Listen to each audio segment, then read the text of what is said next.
Hey podcasters, Ryan Otto here. Before today's episode, I just want to let you all know that I've gone all in short letting on booking.com. Back in 2005, the returns were good, but nothing like what we're achieving 14 years later. Because right now, every £1,000 of market rent I used to receive from a tenant is now returning £3,000 per month on the exact same rental property, which is a rental increase of 199%. My friends, if you leave a podcast review and tag me with it on any social platform, I'll send you a free copy of my rent arbitrage model, which is the unlock for you to do the same. And right now, guys, it's completely free. I found an advert on the internet for an overpriced apartment in a city centre. Really, the apartment was worth £1,495 per month. But this apartment was overpriced, just under £1,800 a month. Now, it was one of those landlords who's got plenty of money, plenty of properties, and literally decides what he wants to let the property for to force the ceiling rent up. Now, that will attract the right person from out of the city, probably a Londoner that will be happy to commute, but the locals wouldn't really pay £1,800 a month for this particular flat. Now, these landlords, they literally wait for somebody to fall in love with their place, their property, and they don't even negotiate. They don't even budge because they don't need to. Now, I nearly missed this advert because it had been available for that long, a few weeks only, which is a long time in this particular city, as most things let within a few days, especially in the summer. So I contacted the landlord. Now, we exchanged a few emails. He told me he wouldn't move on the price, and it was on with a letting agent, one of those impossible agents to work with or do any deals with like this. Do you know what I mean? So we set up a viewing for the weekend because he was out of the country until the following Friday. Now, as it happens, I was taking my daughter Isabella shopping again. Taking her shopping in the city on the Friday. We parked the car really close to the property on that particular day because I wanted to look at the building because I was excited about this particular deal because it really was a special one to me. Now, I told my daughter all about this deal. I showed her the building. I said, wouldn't it be great if Daddy had the penthouse here and, in the building, and we could do this and we could do that, and you can have your birthday here and overlooking the city. How cool would that be? We were both excited. Now, while we were shopping, I received a call from the owner just out of the blue. He said he's at the flat now. He's doing some viewings. Would I like to come along? Of course, I said. And I told my daughter, we're taking a little detour from the shopping just to go to a little meeting. I had some business to deal with. I convinced her to leave the shops, come with me with all of her bags. She only agreed because it was that particular apartment that I'd been telling her about all day and for the last few days. So we met the owner together. I explained that we were shopping. I introduced Isabella and I told him all about my daughter and we all chatted for a while.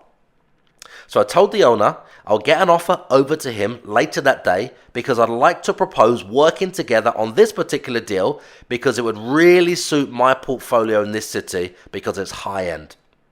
Now, he reminded me it's non-negotiable on the price as he's got a banker, he said, waiting to rent the place. Now, when I sent him my offer, in the footer of the email, there are several links to an external website. Now, these sites in the footer of my email are the largest newspaper in that particular city. And the links were all named in a particular way that I knew would cause curiosity for whoever is on the end of receiving my emails and my offers. So the owner read my proposal and we arranged to meet the next day, Saturday morning, for breakfast outside the property and discuss the deal. Now, at the end of the meeting, after we spent at least 2 hours talking about various things and negotiating over the high price he said he wouldn't move on, which went on for at least another week later, negotiating on the price. Now, he told me he's very, very particular about who he decides to do business with. But he done some research on my company, and he said there was so much press coverage about the company in the media, he's really impressed, and that was the deal breaker for him to choose me over the banker. That was an easy bet, and the banker was also paying 12 months rent in advance. Now, you're about to learn the exact how of all of those stories that appeared in the press as news about one of my companies were all written by me and a journalist. Now, the journalist works for me. She also works for a national newspaper as a journalist, which would have cost me thousands and thousands of pounds to have a PR agency just to achieve the same or a similar result. Thousands. So, when a potential client uses the internet to find more about who they're considering to do business with, one of the most effective ways to persuade them into working with you is to be able to demonstrate that you can deliver what they need, remove any barriers, and increase their confidence, right? So that can be achieved online by spending thousands and thousands, even hundreds of thousands of pounds on PR to have a high-end media agency feature you or your company in the newspaper as an expert in your field or on numerous mentions in the newspaper, right? Now, the only problem with that is it costs you thousands and thousands of pounds to achieve and takes a very long time to build up, and there's no guarantees. You also need to have the connections or invest the time and build and nurture those connections, right? So if you're expanding into a brand new city, it's likely that you don't have these connections from the start. Now, by having an anchor story in the press, it puts you in the position of power when the landlords contact you, because they have already said yes. And you just need to deal with the formalities. A little playful negotiation and everybody's happy. There's no selling when you do it using this method. It's just a matter of business. So they need something and you want something. And you all just agree so everybody gets what they want, right? Now usually it's just don't upset the neighbors. Just don't have any wild parties, and if there's ever a problem, just let us know and let's work it out together.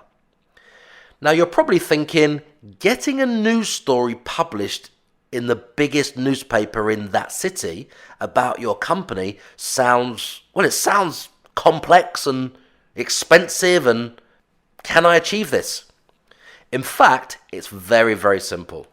Hi everyone, I hope you're getting value from these podcasts. Next week, you can look forward to how to pay 0% commission on Booking.com, what's involved in short letting, the one thing you must avoid to succeed in 2019 short letting, where you will earn more money from flats or from houses, the £4.1 billion answer, why you must be on page 1 of Booking.com, how to increase your profits short letting.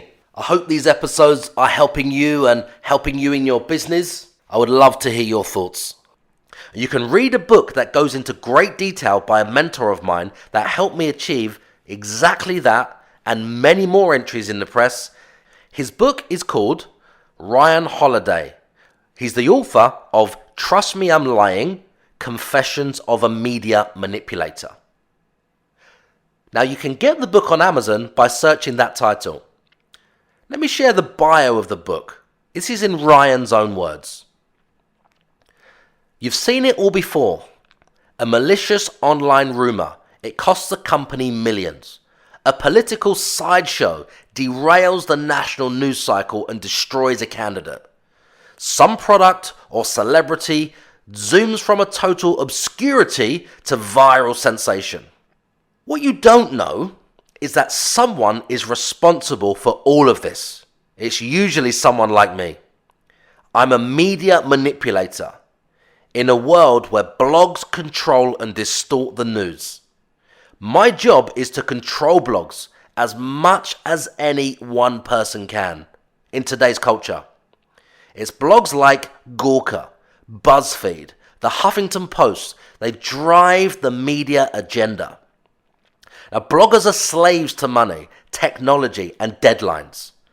Manipulators wield these levers to shape every single thing you read, everything you see, and everything you watch online and offline. Why am I giving away these secrets? Because I'm tired of a world where blogs take indirect bribes. Marketers help write the news. Reckless journalists spread lies. And no one is accountable for any of it. I'm pulling back the curtain because I don't want anyone else to get blindsided. I'm going to explain exactly how the media really works. What you choose to do with this information is up to you. Hey podcasters, thanks for listening. Please go ahead and share the podcast with your friends, and if you're not already subscribed, make sure you subscribe so I can instantly deliver my best business tactics and entrepreneurial content to you the second it's released. Does that sound like a good deal?